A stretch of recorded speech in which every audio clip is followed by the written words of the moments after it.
Tibet has been a secret and mysterious place to the rest of the world for several centuries.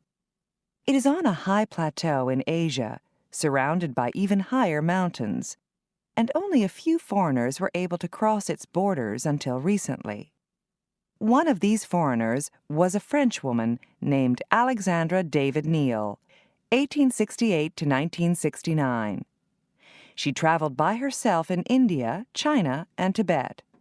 She studied the Buddhist religion, wrote articles and books about it, and collected ancient Buddhist books.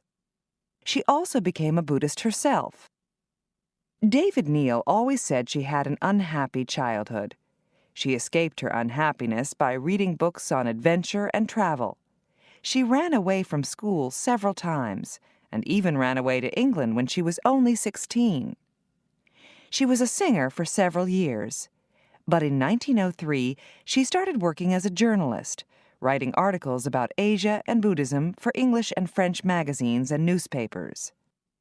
The next year, when she was 37, she married Philippe François Neal. It was an unusual marriage.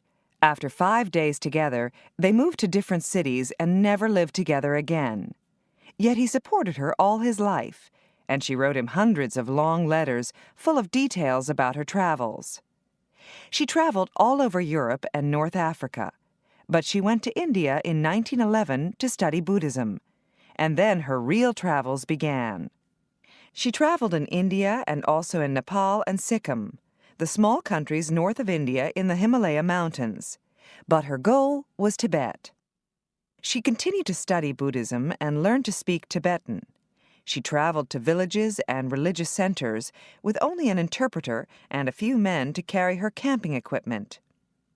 For several months, she lived in a cave in Sikkim and studied Buddhism and the Tibetan language.